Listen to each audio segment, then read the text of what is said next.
Excuse me. Let's go. Oh, it is? Okay. Well, here we are, Painter Therapy again. Special guest Jason Schweitzer, my husband. We began a conversation or an episode about communication chaos and just how to navigate combining communication and people. And we're just going to continue that today. Yes, we will. And I got stuff in my pocket here for us to go. I don't remember where we paused. I think that the ending concept was this mirroring.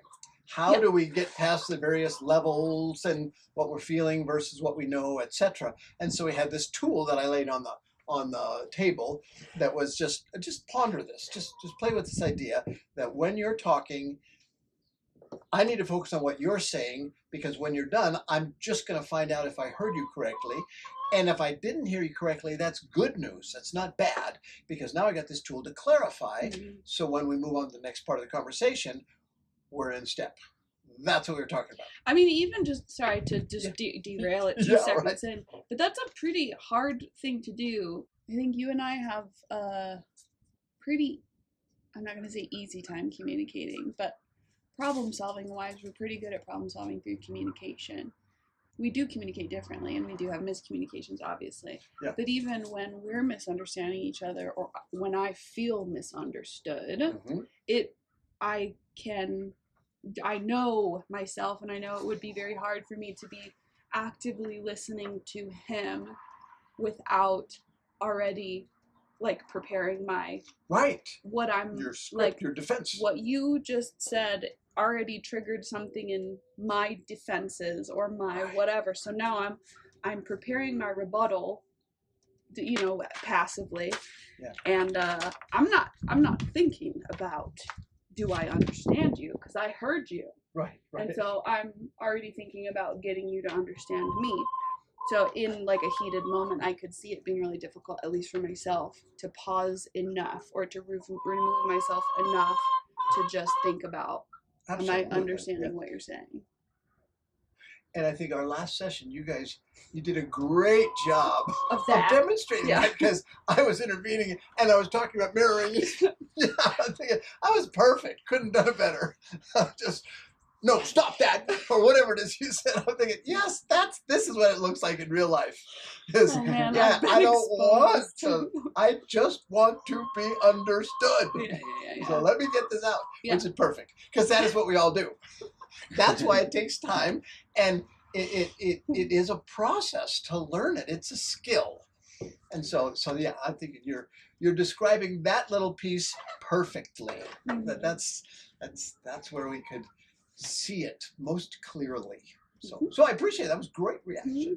Anyway, so I thought I'd start with the summary of just perspective change, because in the big picture, that's what we're talking about. Kind of like when you were saying you're rewriting the family script, and you said, boy, the inner child just permeates this, and it's true. And this idea of perspective change permeates what we're talking about anytime we're talking about communication. It is going to be, how do I stay focused on us or you instead of getting preoccupied with me? Because that's the most natural thing. The more passion, the harder it is to do. And so when I am responding to you, if I'm going to work on that perspective change, I need to constantly be asking myself, what must this be like for you? I may not phrase it that way, but what must this be like for them? So that my thinking is always about, okay, they look defensive. What would they be defensive about? Or, oh, they're shutting down. I wonder what's going on inside of them. Depending on the relationship, the closer the relationship, the more access I have to the courage to say, what are you feeling right now? Or you look frustrated or whatever. Because that's a little bit of a risk, that you might blow up in my face.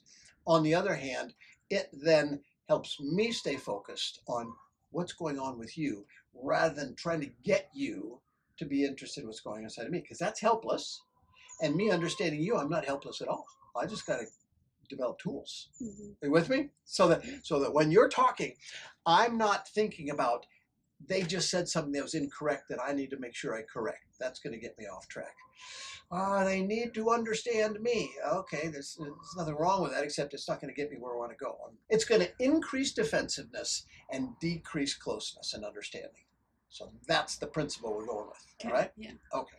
So tell me what you just heard me say, so I know if I'm communicating well. We're just trying to develop tools to decrease defensiveness and be able to focus on other people rather than our own like self-preservation or survival in a escalated moment. So should I say? Would you add anything? That was good. Add anything to that, Jason? No, I heard the exact same thing. Okay. Yeah, I'll mirror that back. Okay, there we go. So here's a concept I'm going to lay on the table. Mm-hmm. And there's a lot of trivia with it, and history, etc. But there's a concept called transactional analysis. And it comes out of the late 60s, early 70s in this field of psychology that operates in fads. We go through things and we clue into something like the inner child, mm-hmm. which was kind of, late 70s, early 80s. And then we just focus on it, we develop it, it's very, very helpful, and then we move on to something else. Well, transactional analysis came out in the late 60s, probably 67, 68 is when the literature started to reflect it, all right? Mm-hmm. And the pioneer was a guy named Eric Berne, German psychologist, and he wrote a book, initially a book called Games People Play, all right? And in that, and I don't know if he originated the concept, but certainly that's who we reflect on when we're thinking about TA, as we call it, transactional analysis. All right, and transactional analysis is just what the name indicates. It's an analysis of a transaction between two people. All right, and the reason I love it, and the reason it was absolutely popular, still is in certain circles, is it has its own lingo. Mm-hmm. It is very playful. And the way it conceptualizes things of its own design, it minimizes defensiveness. It certainly involves mirroring, but it's less intensive than mirroring in terms of how do I do this and I'm feeling passionate. This is how the theory works. We each have, again, I'll just frame this is just TA I'm talking about. So, don't write in and debate the theory. It's not my theory. It's just a neat little tool. We have three parts of our personalities. All right, we have all three of them. We tend to dominate in one. These are all TA language things. We dominate in one, but we have all three. And one is a goal, but it's very hard to achieve, maybe never totally. All right, and it ties in very closely to the concept of the inner child and our family of origin rules. It just nestles really well in everything that we've been saying. Okay, one of these parts is called the parent. It'd be roughly equivalent to what we were talking about in the inner child as the mature adult. It's that part of me that functions the way a parent does with a child. Now, there are two sides to the parent. One is what we call the nurturant parent, and one we'd call the critical parent.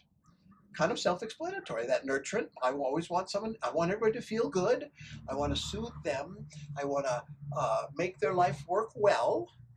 And the critical parent is, I need to make sure everybody's right. I need to correct them. If they're doing something bad, I need to stop that bad, which is, it's two sides of a parent. Mm-hmm. And if you're a good parent, you got both sides, And that is strong in some people and not in others. And we can liken that to firstborns, firstborns who grew up with really dominant parents, etc. We'd say, they're probably TA language, they're probably strong in their parent. That's what they would say is, you're strong in your parent. And when people use this language, if you're like out in public and you hear two people say, Tuesday I was really strong in my child. Oh, those are TA people. That's TA code. That's what it means. It means perfect. Yeah. It's very clear to them, but we have this, what does that mean? But that's a TA phrase. I'm very strong in my parent. And I have these two sides. And then am I strong today in my nurtured parent or my critical parent? Because they travel together. It's not like I'm only a critical parent, but I may be strongest in my critical parent, which makes me kind of an irritating person to be around. And if I'm really strong in my nurturing parent, I'm really fun to be around, but you will never know me very well because I'm always managing you. Do you follow me? Okay, so that's a parent. Yeah. And then there's a child. And the child is also just that. It's that young kind of last born, mascot, those pieces to it. And there's two parts to it. So there is the playful child, and then there is the controlling child. And the playful child is just that. They are lighthearted, they're jokey, they're humorous, they crowd pleasers. That's the playful child. And the controlling child is the passive aggressive, secret, avoidant.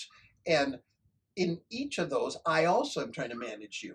If I'm a playful child, I want to make sure that you approve of me and I have these skills to make you like me. Mm-hmm. And if I'm the controlling child, I want you to do what I want you to do. But I'm not going to be as strict as my parent, because then I can get caught. The controlling child pouts, withdraws, shuts up, withholds information. That's a controlling child. But we have both of them. Each of us have both of those, and each of those have two sides. But we tend to be strong in one and not another. That doesn't mean just because I'm strong in my parent that I'm never in my child. That's not true. Mm-hmm. I tend to spend time in my parent, and my defenses tend to come out in that parent, and vice versa. Okay. With me? Yeah. Okay, those are two, parent-child. Now the third is what we call the adult. And the parent-child tend to be a reaction to my history. They tend to be heavily weighted by what I'm feeling right now, and when I'm triggered and reactive and those kind of things, that's when I go into my parent-child. The adult is learned. It's learned. It's not something that we typically come out of our family of origin with. It's a goal. And there aren't two sides to the parent. There's just one side to the parent. Adult? I'm sorry, adult. Yeah, stay with me. Yeah, because I will blur the terms of that. We're talking about the adult. In my mind, typically, if I'm talking about this, I have a whiteboard here and I'm drawing these things out. So that I think visually, and okay, I got to make this picture up. So I have the parent on top and the child on the bottom and the adult in the middle. All right.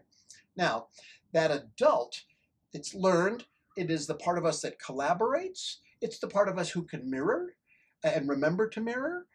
It's the part of us can stay focused on what's this like for you, because that is important to this conversation and our relationship, rather than you understanding me. That's a very adult response.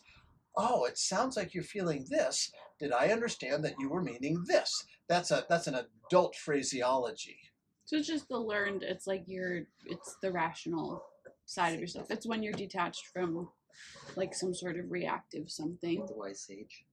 A wise sage. Is that kind of what it is? No. It's targeting that. That was weird, me. That was weird. That's not what I said.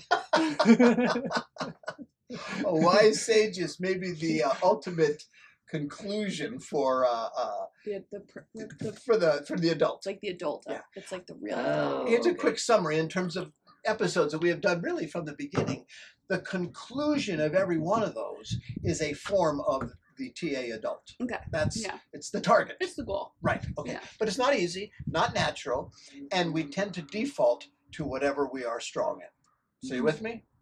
Now, transactional analysis isn't necessarily just about those personality metaphors. It's about the interaction of those in two peoples. It's transactional analysis. All right. So we tend to be attracted to the opposite. So parents tend to be attracted to children. Children tend to be attracted to parents in TA. So when we're talking about marriage, more often than not, there will be one that's dominant in strong in their parent, and one that's strong in their child, because they fit each other well. So someone's really strong in their parent, they know how to play well. They know how to do things right, Well, they're attracted to someone who can play well, as long as they're compliant. And that would be that playful, compliant child. Does that make sense? No. And so that's the first part of that transaction, is pretty much when there's tension between the two of us, one of us is in a parent, one is in a child, take it to the bank. Again, this is a conceptualization tool. Right? That looks pretty parental, or it's a very angry child. Let's take our pick here. But that's the point, is right now there are things being triggered in you that I'm going to have you talk about in a few minutes, but it will be based on what I'm seeing in your faces as we speak, okay? Now here's the way it works. A transaction is a conversation. It starts at a moment in time. Someone says something. How did it go today? How are you feeling? those things those are inquiries. Let me tell you about what happened today. It was a report, but it's the beginning of a transaction. So whoever starts the transaction is the one that sets the pace. And when you understand the dynamics, whatever they say, if we freeze frame it as soon as they done making that statement, we can, if we were betting people, we would make money on what's the next thing to come out of this person's mouth. So we got this parent or a child who makes a statement, and it, vast majority of the time, will trigger the opposite in whatever the other person is strong in. So if a parent, you start the parent with, do you know what I heard today? I heard so-and-so did XYZ. Isn't that terrible? All right, that's a parent who is in judgmental mode. All right, now they started the transaction. And so we would say predictably, that other person, because they're married to each other, this person's a child because this one's clearly an adult. Not always true. I mean, a parent. Not always true, but pretty predictably. So the one who is going to respond to that is going to respond one of two ways. They're going to say, oh my gosh, I can't believe that. Yes, that is really bad. So I am this compliant, playful child who, I'm not making waves. Or they're going to say, well, that's not really true because XYZ, or, well, I heard X, this type of thing. Oh, wait a minute. So this is a resistant child. But in either case, they are responding to the initiation, And so that's where conflicts escalate. Because if you as the parent come and say, ain't that awful? And I come and say, no, it's really not that bad, because now, predictably, you're going to respond in one of two ways. You're either going to escalate, no, you didn't hear me right. Let me tell you why this is terrible, because now you're correcting me as a child who needs to be taught. Or you'll say, oh yeah, that's probably true, and the conversation ends, which is this nurturant parent, because you don't want to make waves. Does that make sense? Mm-hmm. Neither of those responses are not terrible either way. Nothing's awful, but it's not deepening the relationship. This relationship at that point is not going to improve or grow or deepen from this transaction, right? Here's an example, all right? So my job in the household, let's say, is taking out the garbage. That's what I do, So every night, around 7 o'clock, take out the garbage. I'm strong in my child, and my wife is strong in her parent. Now, I didn't take out the garbage, or I'm behind, or I usually take it out at 7, I'm going to get around to it at 8. And so my wife comes out and says, hey, Roger, don't forget to take out the garbage, all right? Not a bad thing, but it's clearly parental. It's directing you. And now, so she's just said this to me, and I'm not defensive, I'm not frustrated, she's not angry, nothing. But I have one of two choices in my response. I will say, okay, all right, and then I'll grab the garbage and go out, which is this compliant child. Or I'll say, no, I'm going to do it later. I'm going to get to it. Or I could say, I was going to get to it, these various ways, all as this resistant, child. Those are my two options, unless I'm really thinking about things. So her stepping in as a parent, innocently, not terribly, triggers a dilemma for me. If I am focused on I'm going to respond as an adult, how do I respond as an adult when she gave me a directive? So the parent initiated the transaction. Now the child, all things being equal, will respond as a child. Except now we're working on this TA thing, because all of our conflicts, 100%, underline all, that parent-child dynamic is in evidence if we're paying attention. I'm reacting to your parent, you're reacting to my child. As I react to you, you get stronger in your parent than I get stronger in my child. And if we want to break that dilemma, which is a part of most marriages, we got to do something differently, all right? And the same thing is true as if let's say I'm the plumber in the house and there's a leaky faucet. And we've talked about it and we know it's, but I don't get around to it, So now it's been leaking for a month and a half, right? That context, back to our last, the context, big part of communication, communicates something to my wife, but it's from this child perspective, and that is I am lazy, I'm procrastinating, or on a deeper level, I don't care about you. You know, I know it bothers you, I'm not doing it. This is a child role. My passivity and avoidance puts you in a role where you have to decide how you are going to react. And you don't want to react in your parent. Well, you only got a couple of options. You can just don't say anything. And so it's been a month or two, and you've been an angel. You have not nagged, controlled, corrected, because you're working like crazy to not be a parent. Yeah, but you are being a parent. Now you're being this nurturant, protective parent. Don't make waves. Don't make him mad. Don't make him frustrated. You're stuck in that parent. Or you got to say something. And whatever you say is going to be, in one form or another, that critical parent. When can you do that? Could you please do that? What do you need from me to be able to do that? You know, this is this parent trying to figure this out.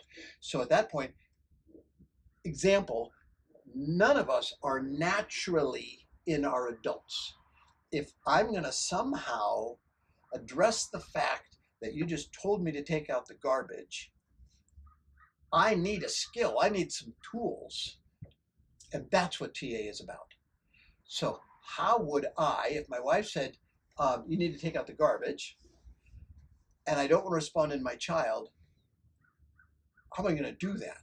Well, for you guys, it's starting right now as we speak, because I'm giving you this context, all right? Mm-hmm. Because if we're going to do it, we have to both be on the same page. We both be collaborative on the fact that we want to develop this adult to adult in our marriage. Okay, well, so to do that in that moment, because now we've read the books and watched the videos or whatever, and we know, okay, there's this TA stuff we're working on. You just said, you need to take out the garbage. So my response to you is, wait a minute, let me think. I feel I'm stuck right now, and I'm trying to figure out, help me work this out. I want to not respond in my child to you, but I don't know, I'm not sure how to do that.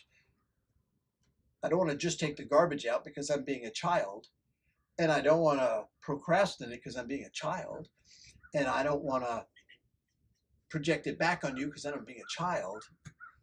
Let's talk about how can I not be a child in this moment, all right? Now, it has radically shifted at that point. Now the perspectives are dynamic, not the garbage. So whatever we're about to talk about isn't the garbage. It's about... I was just thinking this is a good way of getting out of taking out the garbage. Yeah. Okay, wait, I want to talk about our dynamic now. And then everybody's forgotten about the garbage. Yeah. And then you don't have to take it out. Well, but the trouble is, with a conversation like that, you do have to take it out. Because now, it's what triggered this. So when this conversation ends and you've decided, okay, this is how I could respond not being a child. Yeah. Now it's time to do that. And then get this garbage out of here, because if the garbage doesn't go out, you're not applying it. You see what I'm saying? Gotcha. So that's what goes through our mind, but that's not the way this ends. Unless it ends in absolute disaster that TA has just destroyed our marriage, which it's unlikely to do that. But what that's going to look like is we have this conversation, and you, as my wife, say, gosh, I don't know. No, you're right, that would do that.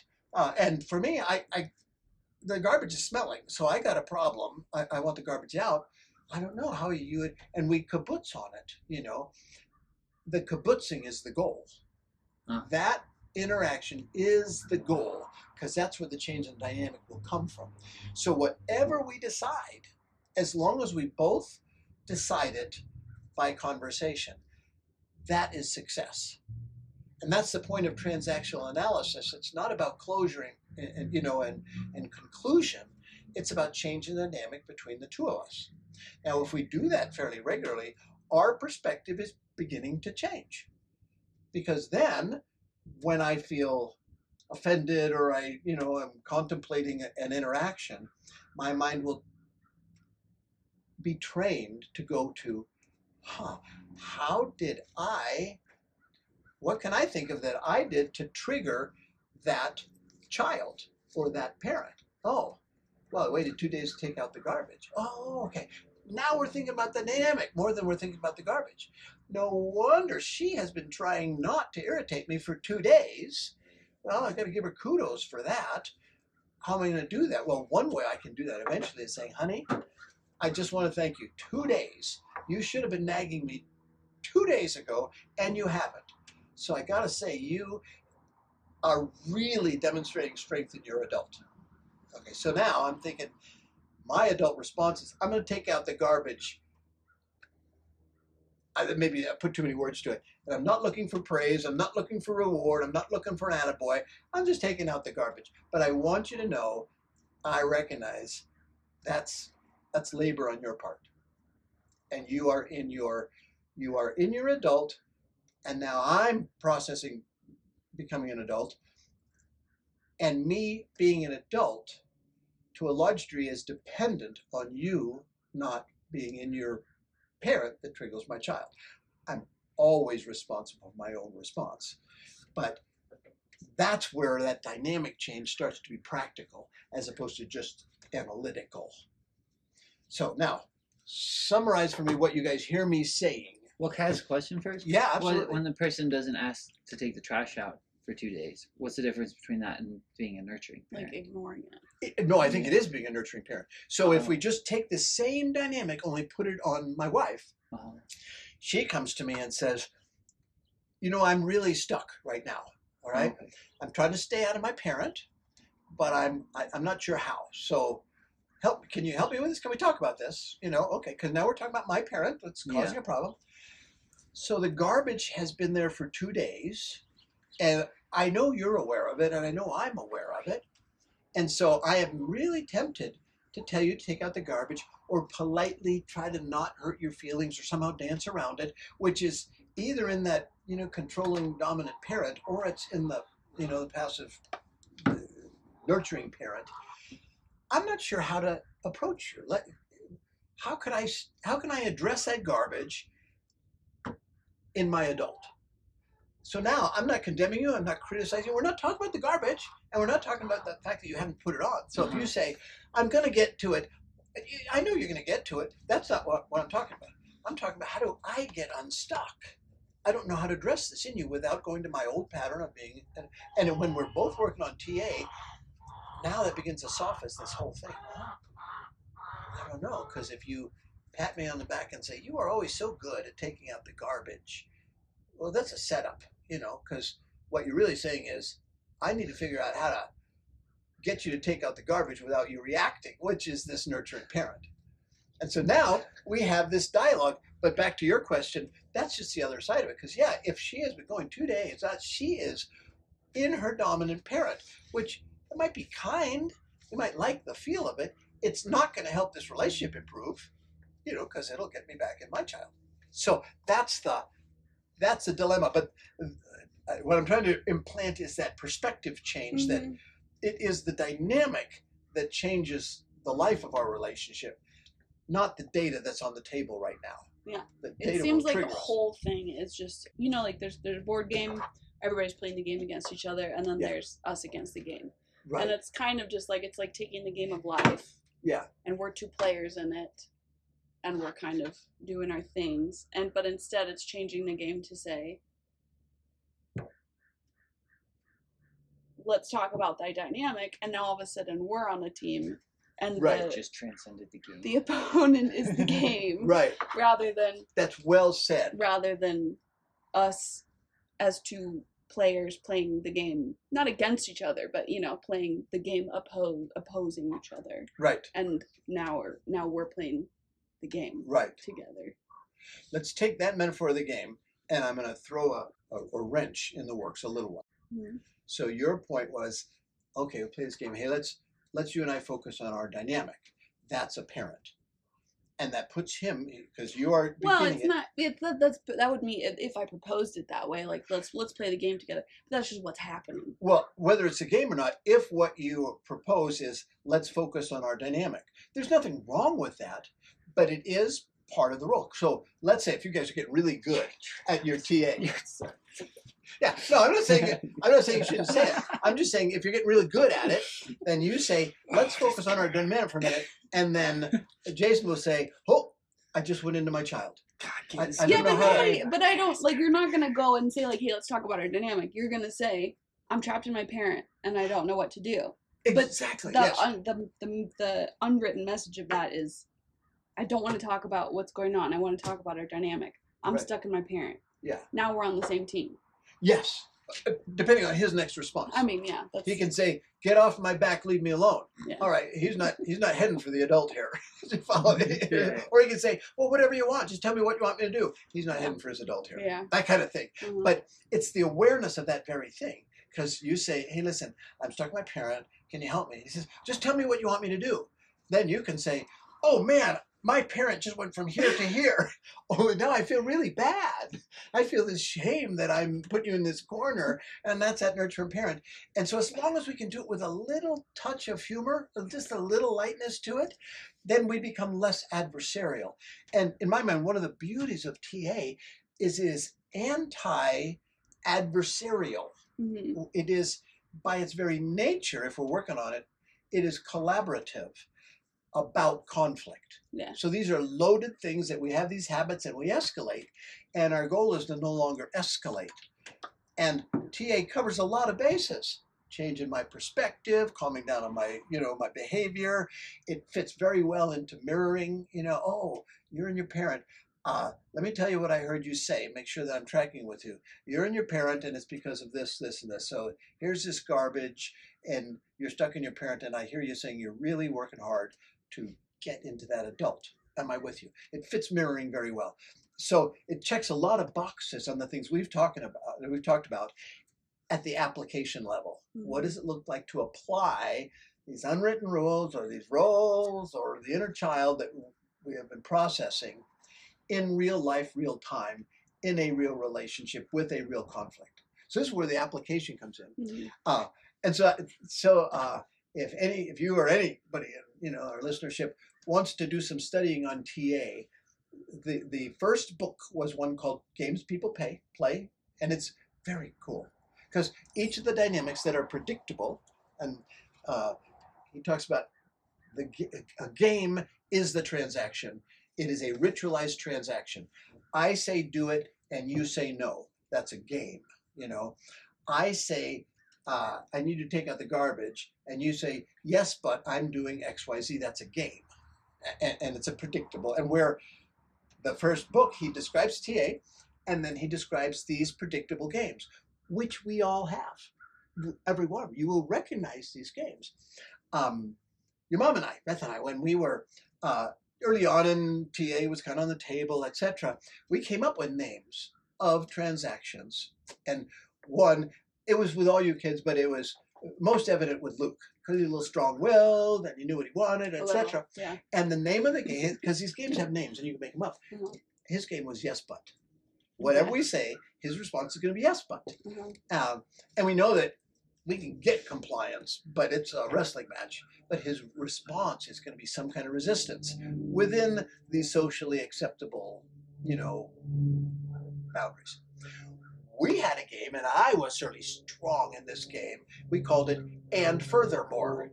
You just say more. Just say more things. Because I remember, I think each one of you kids at different times said, and you're listening, and you said, "Too many words, Dad." I got that.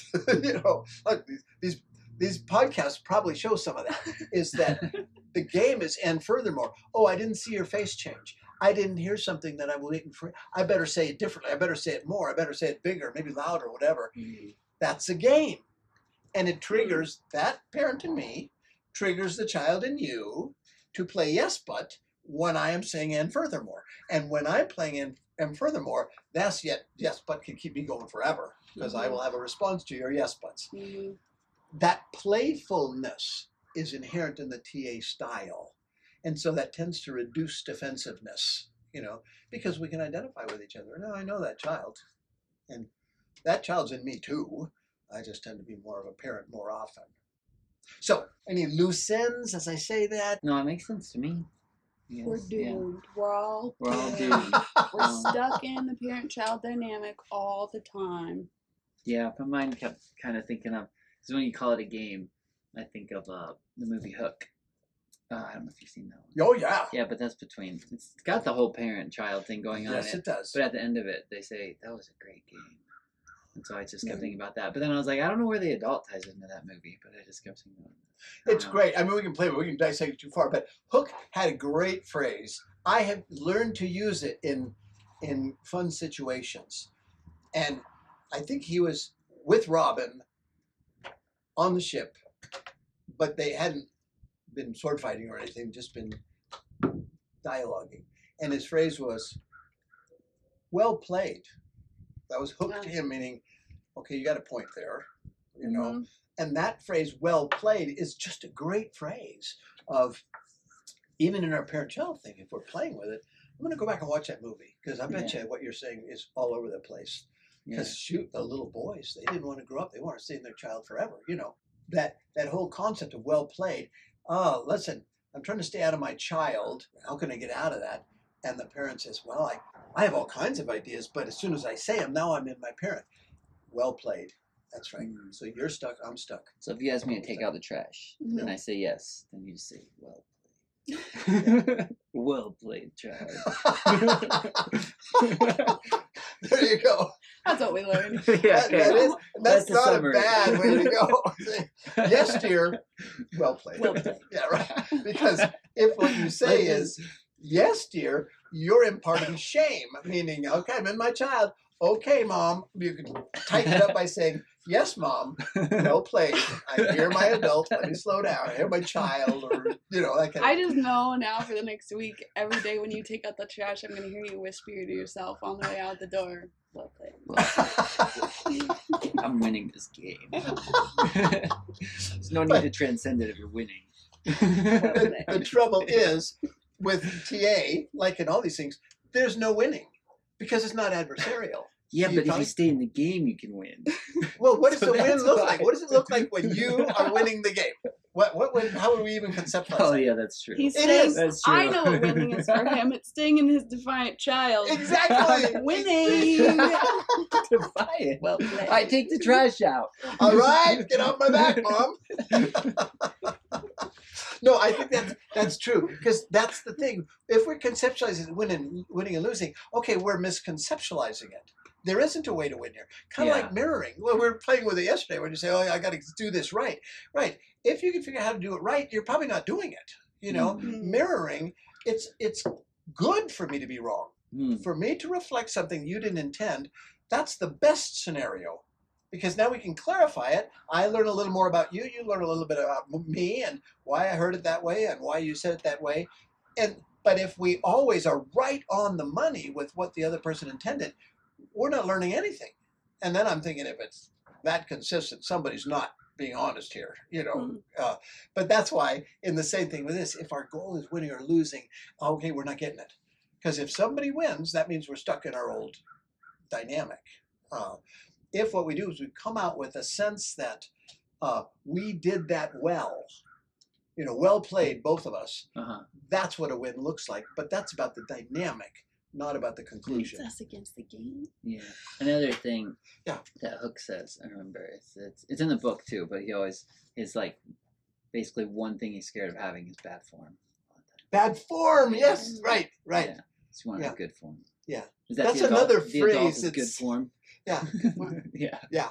No, and I'm thinking that I probably have been more imprinted by that movie than I thought, because I'm thinking, right, good form. I throw that out too. And they're usually in terms of humorous things. Yeah. But it is, you know, when we're bantering and we're sarcastic with each other and you excel whatever I just said, oh, good form.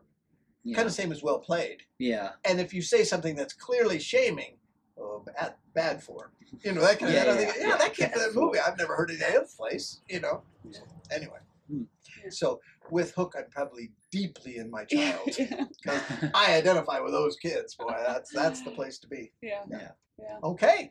Well, that covers what I was hoping to cover in this, you know, as a kind of completion of our last session. So how's it been for you? It's been really good. It's been really helpful. I think about a lot. I'm not going to mention any names. My friends who have conversations online, and then when they butt heads, or because one thing you said, I think it was, I don't know if you went into it much while we were talking, but it was before we started recording, was that it's good to try to understand the other person and not try to be understood. And I Right. feel like I see that a lot of people be like, well, you're not understanding me. Right. Like, and it's kind of this framed a lot of times in a way of like, you're not really caring about me. We're not really having a loving conversation because you're not really seeing me. Right. It's not just listening. It's like you're not taking that extra step to learn my language. Right. Because it's all just semantics. Like everybody uses words differently. Absolutely, yes. But I don't often see a charitable trying to understand the other person. Like when there is a misunderstanding of another person, it's usually very critical. It's not often very charitable. It's like, well, you're just saying a bunch of nonsense. Yeah. That's kind of how it is. Right. I don't understand you because you're saying a bunch of nonsense. Right. So that's kind of what I'm thinking about. Like just trying to really, just trying to learn the other person's language. Yeah, that's very well said. That is, great summary. I think it's where we get stuck. Would you add anything to that? Just that I think you're already better at all that than me. I don't think so. Thanks. You will. Good form. Well played. That's the adult or a really nurturant parent. I'm not sure exactly which, but it works. Yeah, right. Because I'm thinking, the value will come in the next few weeks after this session. You ponder it, and then because then the discussion will be about the dynamic, not about whatever it is that bugs me or whatever. Do you think we're gonna use it? This? But yeah, like I'm stuck in my parent or I'm stuck in my child. Maybe, yeah. I don't know. Yeah, probably if I think about it more, like as long as it's kind of like in the back of my mind. Yeah. Yeah. I wonder because I was thinking about the conversations we had in the past week, where like that dynamic was present, but we weren't talking about it. Obviously, Yeah, you're just reacting. What? No, I'm just thinking about the salt again. Okay, yeah. That's great. Yeah, I don't think we transcended the game with the salt. Not yet. No. It'll take some time. Fully immersed in the game, looking for the salt. Well, it looks to me like everything is in place as I'm watching for the two of you to continue this in your everyday life, which is always a big hurdle. Simply that little dialogue I just heard was, I think you're on the right track, because it isn't about conclusion and it's not resolution. It is about changing the way we perceive one another. Yeah. So the only way to avoid the parent-child thing is to basically start every conversation with, I'm stuck in my such and such. I want to be in my adult. Because any sort of interaction is going to be one of the two, right? Yes. Most likely. So I hear you saying,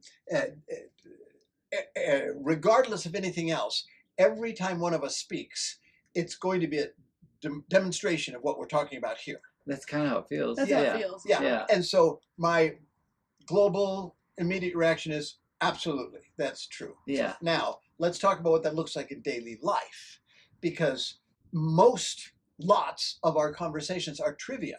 They're just fun.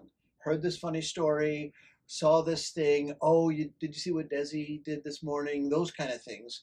Okay, my parent, child, whatever. Maybe too much labor, but it's not impossible. If we dissect everything. But if I'm just going to talk about something that I anticipate as being controversial, I'm talking about something that hurt me, or something you said yesterday, or my concern that maybe I hurt you yesterday, those kind of things. Yeah. Then I'd say, those are the times to kind of heads up, pay attention. How do I phrase this? And when I come to a conclusion that I don't know how to phrase this in my adult, then we initiate the conversation with, I'm stuck.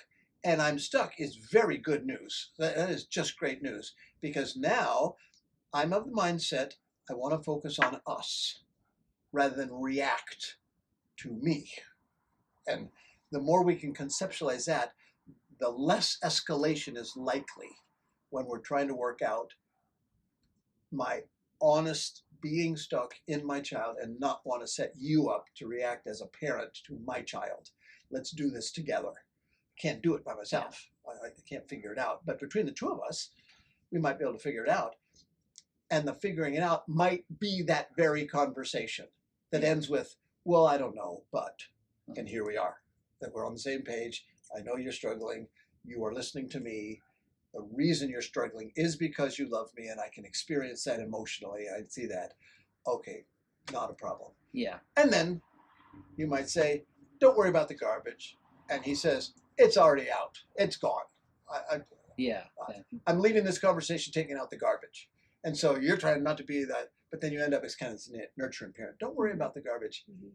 Sounds like you're back in your nurturing parent. But we don't want to spend the rest of the night talking about this. It's just oh no, I got It's mostly when you think there's going to be tension or something. Exactly. That's what I'm thinking. Because I was thinking, like, how do you even ask someone how their day is? Yeah, exactly. But then I guess that could be a contentious phrase if, like, you're a parent with a teenager or something, and you just ask your teenager how their day is, and they get upset. Like, get off my back, Mom. Yeah. Right. Yeah. Well, this is the type of thing that there are people that obsess on it. For that very reason. They just go too far. Okay, well, no crime. There's not going to be much of a downside, but you can obsess on everything, And so that's what I'm saying. Now, this is most functional when I anticipate difficulty. When I feel tension in here and I'm planning on talking to my spouse about something, this is the time to, okay, is this a child or is this a parent? What's this like for them? I wonder what they will feel when I say X, Y, Z. And then when I start, I say I'm stuck and I need some help here. Help me. How can I address you from my adult to your adult? I'm not sure how to do that. And the conversation is the answer. I have a question. Yeah. Because we're all, stuck in some sort of parent or child role within ourselves. Like we're just kind of, trapped to some extent. Now I'm wondering, outside of marital conversations, like if I were going to talk to, I don't know, one of my tenants, about enforcing some sort of rule. Yeah, right. Like, I'm not trying to be married to that person. Right. I'm not trying to be on a level playing field with that person. Exactly. Is it, I'm asking for permission. Is it okay for me to be in my parent in those kind of relationships, Yes. You can see, oh man, it's essential for you to be in your parent. As the landlord, when someone is breaking the rules, them breaking the rules sets you up to be a parent. Well, this isn't a time to be adult to adult. They're being a child, And so I'd say, no, that parent role in you will suit you well as a landlord, because I'm not going to put up with this. You have enough social skills that you don't slap them in the face and, call them names. And so that's already taken care of. Just address it as a parent. Can't have this. Can't have this because of this or this. Tomorrow I need to see such and such. That kind of thing, which is very parental. Yeah. But you're the boss. They're not. The same thing with the hierarchy at work. The parent-child thing, this is about intimacy, what we're talking about, not necessarily function and keeping an office going. Somebody needs to be a parent in this place because a bunch of people in this office are going to be children, and they need to be directed. Hopefully not in a demeaning, shaming way. Right, I was going to say, because I think in the past few years in being a landlord and then combining powers and being landlords together, that's kind of been one of the things we've had to navigate, is when I generate some sort of communication to a tenant that needs correction, that needs punishment, communication, or just enforcement of leases and things like that. Yeah. And I think the terminology I've used a lot is I don't want to parent them. Yeah. I don't want to come off demeaning or weird, like this weird thing, but I have had to enforce, because we landlord shared spaces, landlord roommates situations that we have to kind of take responsibility for all the tenants, but they live together. Yes. So we have to make sure they're respecting each other. You know what I mean? And so speaking to them in a way it's